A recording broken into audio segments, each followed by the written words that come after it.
bocoran soal wawasan kebangsaan terbaru. Kali ini kita akan membahas soal wawasan kebangsaan. Mari kita bahas bersama. Soal yang pertama, tokoh yang merupakan pemangku jabatan Presiden Republik Indonesia pada masa pemerintahan Republik Indonesia di Yogyakarta dan juga pernah menjabat sebagai Menteri Dalam Negeri adalah titik-titik. Opsi jawabannya A. Mr. Asad, B. Insinyur Soekarno, C. Muhammad Hatta, D. Sri Sultan Hamengkubuwono, E. Mr. Syafruddin Prawira Negara. Nah, dari opsi berikut kira-kira jawaban yang benar yang mana ya teman-teman?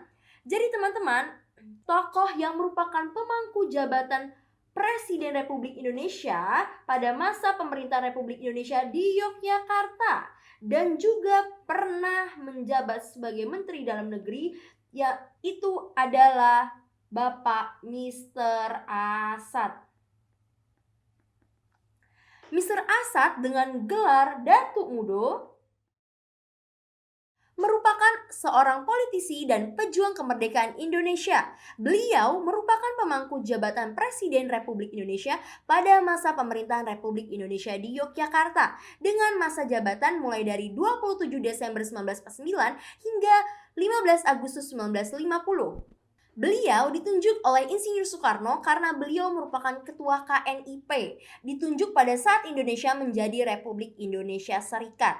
Nah, dan juga beliau merupakan Menteri Dalam Negeri ke-9 dengan masa jabatan mulai dari 6 September 1950 hingga 27 April 1951. Jadi teman-teman, jawaban yang tepat adalah yang A, Mr. Asad.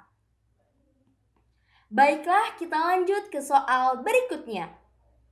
Berikut ini tokoh yang berperan penting dalam menyiarkan proklamasi kemerdekaan kepada dunia internasional dan juga memaksa Insinyur Soekarno untuk merekam kembali proklamasi kemerdekaan pada tahun 1950 adalah titik-titik. Nah, teman-teman, jadi pada saat proklamasi kemerdekaan, beberapa tokoh berusaha untuk menyiarkan berita kemerdekaan kepada seluruh dunia. Salah satunya adalah Syahruddin. Syahruddin berhasil masuk ke Hosokyoku yang merupakan pusat radio Jepang. Beliau melompati tembok belakang dari Tanah Abang. Ia membawa 2 lembar kertas. Kertas pertama berisi teks lengkap proklamasi kemerdekaan. Yang kedua berisi surat dari Adam Malik yang memuat permintaan agar lembar teks proklamasi dibacakan sebagai berita. Kendati demikian, Syahruddin tertangkap penjaga. Tapi naskah yang diberi memo harap siarkan itu ditemukan oleh Yusuf Ronodipuro. Lalu Yusuf menyisipkan berita itu pada segmen berita internasional. Nah, tak hanya itu, peran dari Yusuf Ronodipuro lainnya adalah memaksa Bung Karno untuk merekam kembali proklamasi kemerdekaan pada tahun 1950. Mulanya Soekarno menolak seraya beralasan peristiwa bersejarah hanya sekali terjadi. Namun akhirnya Bung Karno sepakat untuk mengulang kembali pembacaan proklamasi kemerdekaan Indonesia yang monumental. Setidaknya bisa didengar hingga hari ini. Jadi teman-teman, pada waktu pembacaan naskah proklamasi pada tanggal 17 Agustus 1945, ya, Soekarno dan Hatta mendampingi, begitu saja dibacakan tanpa direkam. Walaupun pembacaan itu terbilang amat bersahaja, berita proklamasi tersebut perlahan namun pasti terus menyebar ke seantero negeri yang kemudian menyulut revolusi sosial di penjuru daerah. Jadi teman-teman, tokoh yang dimaksud dalam soal itu adalah A. Yusuf Ronodipuro. Baiklah, kita lanjut soal berikutnya. Berdasarkan sejarah asal-usul Kelurahan Penggilingan di Jakarta Timur, nama Penggilingan dikenal berasal dari kegiatan penggilingan titik-titik. A. Tebu, B. Gabah atau padi, C. Ikan laut, D. Singkong, E. Sawit. Nah, dari opsi berikut kira-kira jawaban yang benar yang mana ya teman-teman? Jadi, Kelurahan Penggilingan yang terletak di Jakarta Timur memiliki cerita sejarah yang panjang di balik namanya yang unik. Dulunya nama kelurahan yang menjadi bagian dari Kecamatan Cakung ini berasal dari kegiatan penggilingan tebu, teman-teman. Dari jejak sejarah yang tertinggal di wilayah Kelurahan Penggilingan, wilayah Penggilingan di abad ke-17 menjadi salah satu bagian industri gula Omelanden. Saat itu, Cakung menjadi tempat industri gula terbesar di Batavia era kolonial Belanda. Menurut sejarah, ada 130 penggilingan tebu dan pabrik gula di Omen, London. Jadi teman-teman, jawaban yang tepat adalah yang A, tebu. Baiklah teman-teman, kita lanjut ke soal berikutnya.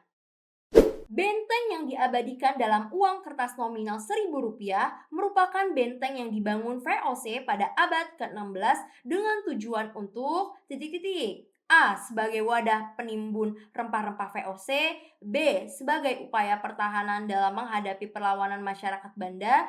C. Mempertahankan VOC dari ancaman bangsa Portugis yang masuk ke Indonesia. D. Menyimpan semua hasil rempah yang dijarah dari masyarakat Banda. E. Melindungi semua pegawai VOC dari serangan bangsa Portugis dari Jepang yang ingin mengambil alih VOC. Nah, dari opsi berikut kira-kira jawaban yang tepat yang mana nih guys? Baiklah, mari kita simak penjelasannya. Jadi teman-teman, benteng yang diabadikan dalam uang kertas nominal Rp1.000 adalah benteng Belgika. Benteng ini terletak di Banda Neira. Benteng ini dibangun oleh VOC pada abad ke-16 dengan tujuan untuk menghadapi perlawanan masyarakat Banda yang menentang monopoli perdagangan pala oleh VOC. Selain itu, benteng tersebut juga dijadikan sebagai pusat pemerintahan dan administrasi di Pulau Banda dan menjadi markas militer Belanda. Jadi teman-teman, tujuan dibentuknya benteng tersebut adalah B. Sebagai upaya pertahanan dalam menghadapi perlawanan masyarakat Banda.